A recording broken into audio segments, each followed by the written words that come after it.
Bir Demet Tecrübelerim kanalına hoş geldiniz. Orkide bakımlarımıza devam ediyoruz. Bugün sizlere orkide bakımında çok önemli ama çoğu kişinin gözden kaçırdığı bir konudan bahsedeceğim. Özellikle gördüğünüz gibi orkidem şu anda çiçek açmış durumda. Peki bu kadar sağlıklı çiçekli orkidelere ulaşmak için ne gerekiyor? Aslında bu bir süreç. Daha önce bölümlerde sulama konusundan bahsetmiştik. Hatırlarsanız orkidelerin köklerini kontrol ediyorduk.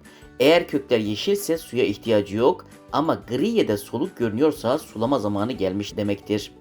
Geçen haftaki videoda ise budamayı konuşmuştuk. Dalların doğru şekilde kesilmesi yani çiçeklenme için oldukça önemliydi. Ve şimdi geldik bu haftanın konusuna. Orkidelerde konum meselesi. Arkadaşlar, orkide yerini severse çok güzel çiçeklenir ve gelişimlerini sürdürür. Eğer bulunduğu ortamdan memnun değilse gelişimi yavaşlar, hatta tamamen durabilir. Peki orkideyi nereye koymalıyız? Orkideler ışığı sever ama direkt güneş ışığı değil.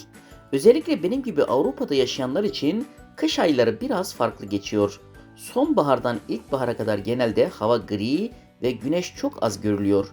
Bu yüzden bu dönemlerde orkideyi cam kenarına koymak oldukça doğru bir tercih. Ama yaz aylarına dikkat. Güneş ışıkları dik gelmeye başladığında bu durum orkidenin yapraklarına zarar verebilir. Ne yapıyoruz? Eğer güneş direkt vuruyorsa orkideyi biraz içeri alıyoruz. Ya da perde arkasından süzülen yumuşak ışık sağlıyoruz. Çünkü orkide için en ideal ışık dolaylı, yumuşak ve filtrelenmiş ışıktır. Peki orkidenin güneşten zarar görüp görmediğini nasıl anlarız? Çok basit. Yapraklarına bakıyoruz.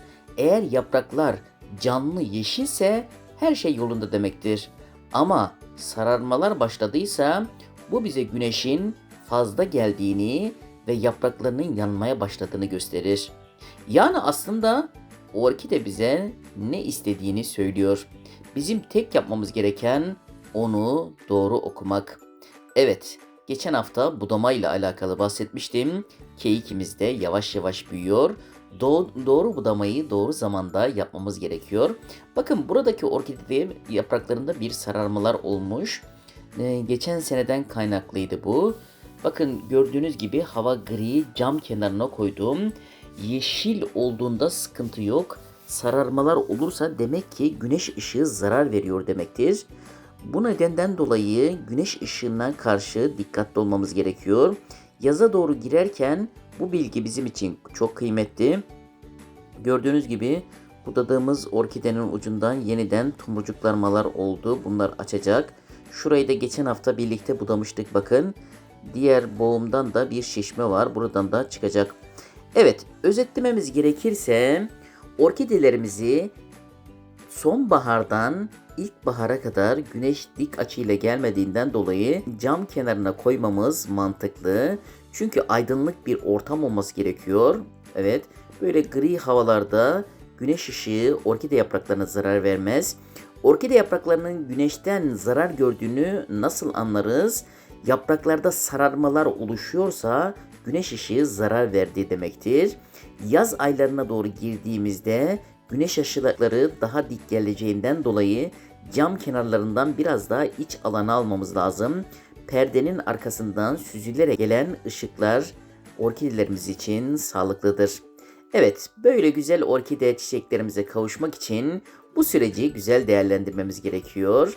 Orkide bakımı ile alakalı, diğer çiçeklerle alakalı sorularınız varsa yorumlarda yazabilirsiniz.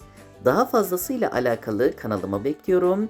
Abone değilseniz abone olur, like atar ve videomu paylaşırsanız çok memnun olurum. Bir sonraki videomda görüşmek üzere. İyi günler.